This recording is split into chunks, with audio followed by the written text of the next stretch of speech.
ક્યાંક ને ક્યાંક ભાજપના કાર્યકરો વચ્ચે અંદરોને ડખવાના કારણે ચૂંટણી રદ થઈ છે. આજ તમે અત્યારે તાલુકા પંચાયત સમગ્ર રાજ્યની અંદર સ્થાનિક સ્વરાજની ચૂંટણી પત્યા પછી જિલ્લા અને તાલુકા પંચાયતની ચૂંટણી માટે જે ચૂંટણી પંચ અને સરકારે જે તારીખો નક્કી કરી એ પ્રમાણે આજે દિયોદર તાલુકા પંચાયતના પ્રમુખ ઉપપ્રમુખની વરણી માટે પ્રાંત અધિકારી મારફત ચૂંટણી થવાની હતી. તાલુકા પંચાયતમાં કોંગ્રેસના ચૂંટાયેલા 12 સભ્યો છે, ભારતીય જનતા પાર્ટીના 10 છે. કોંગ્રેસ તરફથી ઉમેદવારી પ્રભાબા અને ઉપપ્રમુખ તરીકે પાનાબેન આ બંને ઉમેદવારી નોંધાવી હતી.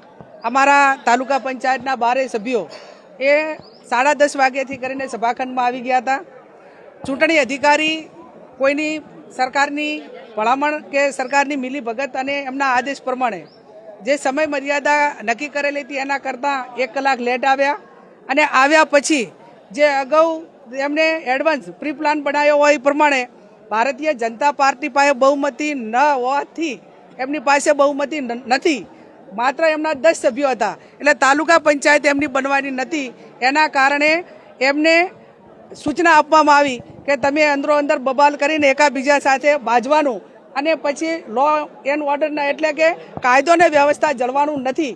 એ રીતે કરીને ચૂંટણી મુલતવી રાખવી આવું આયોજન એ ભારતીય જનતા પાર્ટીના આગેવાનો, સરકાર અને સરકારમાં બેઠેલા જે અધિકારીઓ કે આમ તો બ્યુરોક્રેસી એટલે ન્યાય ઉપર બેઠેલી એ સીટ હોય, એ ખુરશી હોય, એને ચૂંટણી પંચના નિયમ પ્રમાણે ચૂંટણી કરવાની હોય, પણ ભારતીય જનતા પાર્ટીના સભ્યો એ અંદરો અંદર એકાબીજાની બબાલ કરીને ચૂંટણી બંધ રખાવવા માટે કરીને ઝઘડો કર્યો એવા સમાચાર અમને બહારથી મળ્યા અને એ પ્રમાણે ચૂંટણી અધિકારી તટસ્થ નહીં પણ સરકારનો એક ગુલામ હોય, એક સરકારનો હાથો બની ગયેલો અને લોકશાહીનું હનન કરવા અને લોકશાહીનું મર્ડર કરવા માટે જ્યારે અધિકારીઓ આ મેદાનમાં આવ્યા હોય ત્યારે આવા અધિકારીઓને અમે જે હાઈકોર્ટમાં લઈ જવા પડે, એક જ્યુડિશિયલ રીતે અમારે ન્યાય માગવો પડે તો એ ન્યાય પણ માગીશું.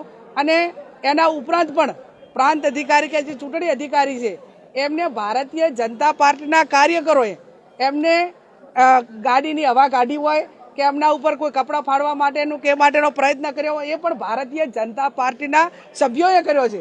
કેમ કે એમને કોઈ પણ ભોગે ચૂંટણી મુલતવી રાખવી એ એમનો પ્લાન હતો અને એ પ્લાન પ્રમાણે આજે હું પણ પ્રાંત અધિકારીને ચૂંટણી અધિકારીને મળી એમને કીધું કે ભાઈ 27 તારીખ મેં આપેલી છે એટલે આજે અમે એમની પાસેથી પ્રોસિડિંગ લઈ લઈશું. પણ ભારતીય જનતા પાર્ટી એ સત્તા આગળ એને નથી લોકશાહી દેખાતી, સામ દામ દંડ ભેદ ત્યાં સુધી તો હતું જ, પણ હવે અધિકારીઓનો પણ દુરુપયોગ કરીને ચૂંટણી મુલતવી રાખીને તાલુકા પંચાયત કોંગ્રેસની બનતી અટકાવી છે. અમે હાઈકોર્ટમાં દઈશું અને જ્યારે પણ ચૂંટણી થાય ત્યારે અમારા 12 સભ્યો અડીખમ રહેશે અને તાલુકા પંચાયત કોંગ્રેસની બનશે. જનતાબેન ક્યાં સુધી રાહ જોશે? 8 વર્ષે તો ચૂંટણી આવી છે.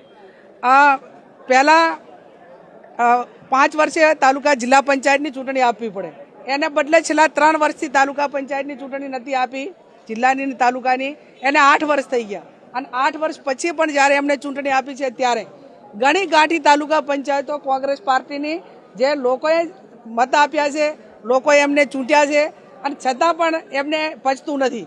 ત્યારે ભૂતકાળની અંદર કોંગ્રેસની સરકારો હતી, બીજી સરકારો હશે, પણ ક્યારેય બહુમતી આવેલા સભ્યોને કે બહુમતી જે પાર્ટીને મળી હોય એને આ રીતે લોકશાહીનું હનન કે લોકશાહીનું હત્યા કરવા માટેનું કામ એ ભૂતકાળમાં કોઈ સરકારોએ કોંગ્રેસને નથી કર્યું. ત્યારે આ લોકો સામ દામ દંડ ભેદને અધિકારીઓ, પોલીસ તંત્ર અને પ્રાંત અધિકારીઓ હોય કે ચૂંટણી અધિકારીઓ હોય એમને પણ તટસ્થ રહેવા દીધા નથી. એ આવનાર સમયની અંદર સમગ્ર દેશની અંદર આ એક આ લોકશાહી ખતમ કરવા માટેનું અને બંધારણને ખતમ કરવા માટેનું કામ એ આ ભારતીય જનતા પાર્ટી કરી રહી છે. હરકીસ કોંગ્રેસ પાર્ટી એ અંગ્રેજો ગોરો સામે લડી હતી અને આજે આવા ચોરો સામે લડશે, અડીખમ રીતે લડશે અને તાલુકા પંચાયતની ચૂંટણી જ્યારે એમને આપ્યું હોય તે અટાણે આપે પણ કોંગ્રેસની જ બનશે.